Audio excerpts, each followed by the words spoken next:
जय श्री कृष्णा। राधे राधे। आइए सुनते हैं मकर संक्रांति की कथा, संपूर्ण पूजा विधि एवं नियम।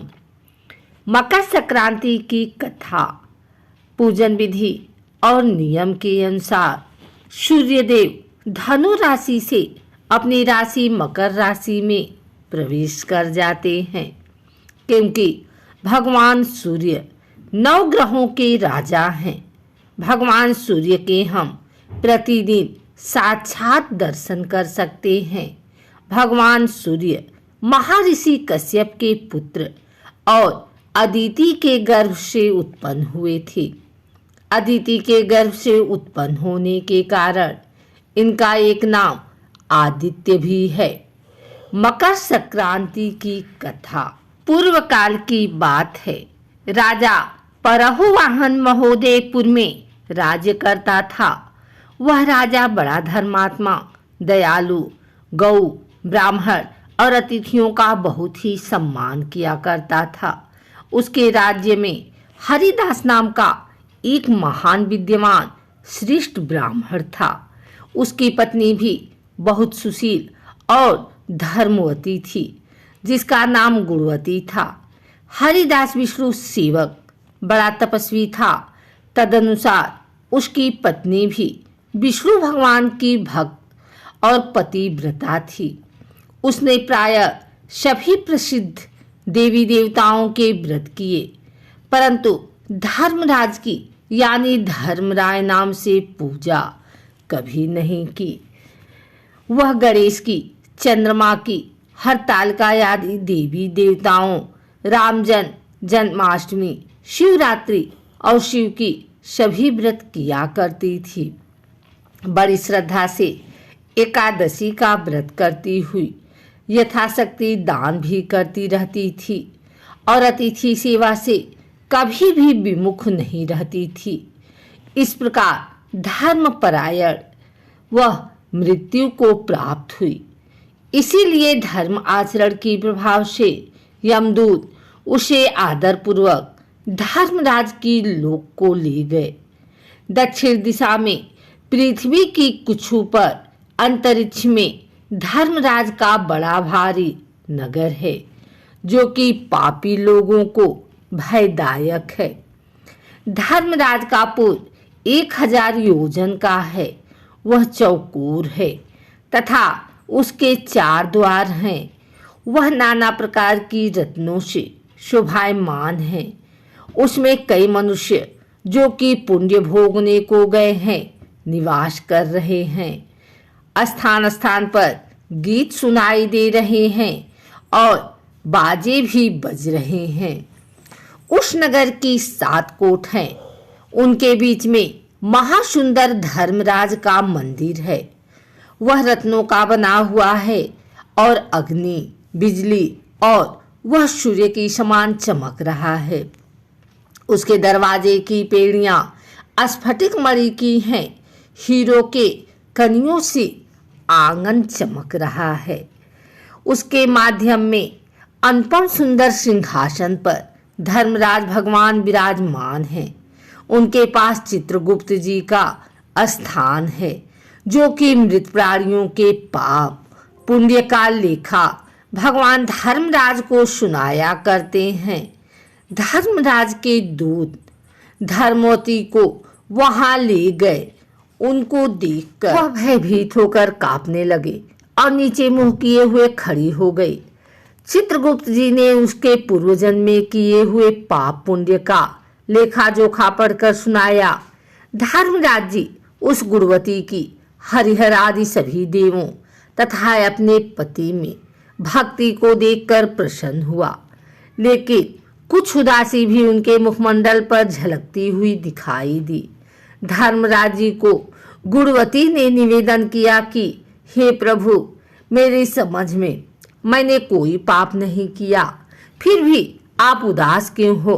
कृपा करके इसका कारण बताइए। धर्मराज जी ने कहा कि हे देवी, तुमने व्रत आदि से सभी देवों को निवृत्त किया है, लेकिन मेरे नाम से तुमने कोई भी दान पुण्य नहीं किया है।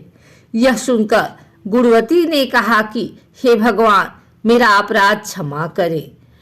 मैं आपकी उपासना नहीं जानती थी। अब आप ही कृपा करके कोई उपाय बताइए जिससे मनुष्य आपकी कृपा के पात्र बन सके।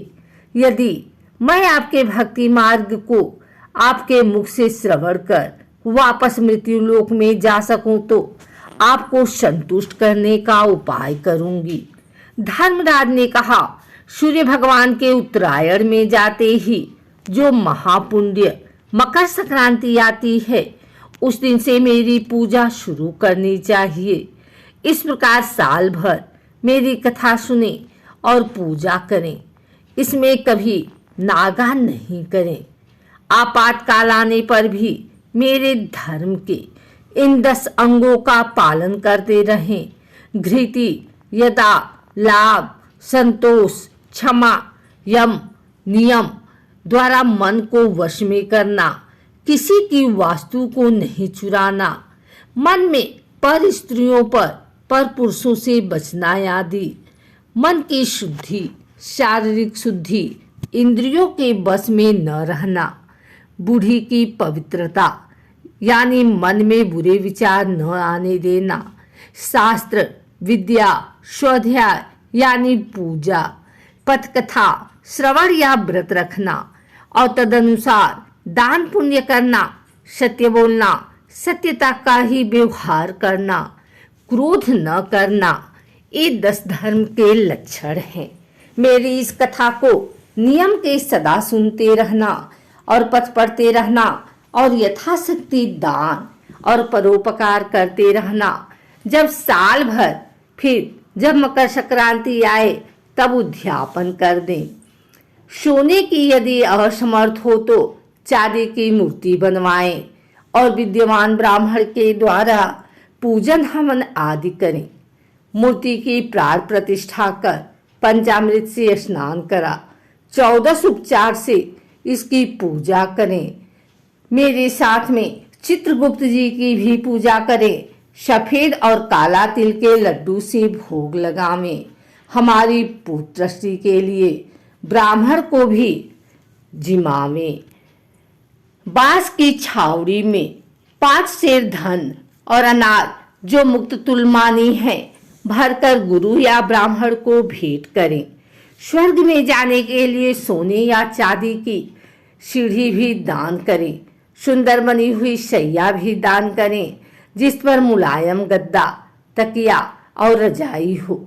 इसके सिवाय कंबल, पादुकाएं, बांस की लकड़ी, लोटा, डोर, 5 वस्त्र भी दान देना चाहिए। गौदान की समर्थ हो तो श्वेत या लाल गाय मेरे लिए और काली गाय चित्रगुप्त के लिए दान की जाए। ये दान की वस्तुएं सिर्फ साधारण के लिए है। धनवान व्यक्ति भी दे तो और भी अच्छा है।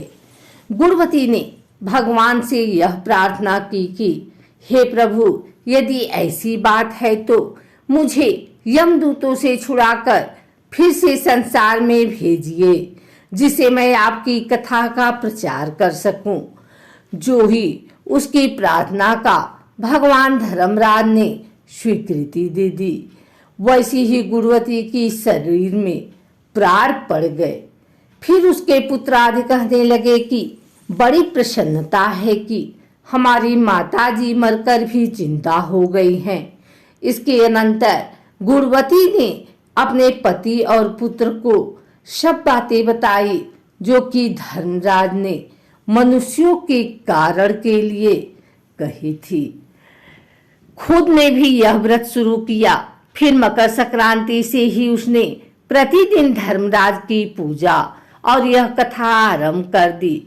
स्वर्ग में जाने के लिए दान पुण्य आदि करना भी शुरू कर दिया। इस प्रकार वह गुणवती साल भर धर्म कथा सुनकर धर्म के 10 अंगों का पालन, मृत्यु के उपरांत वह जब स्वर्ग में पहुंची तो देवताओं ने उसका आदर किया और सदा स्वर्गीय भोगों को भोगती रही। सूर्य जी महाराज ने सभी मुनियों से कहा कि हे मुनियों, जो भी इस धर्मराज व्रत कथा को प्रतिदिन सुनते हैं वे दुखों से मुक्त हो जाते हैं। इसमें कुछ भी संशय की बात नहीं है।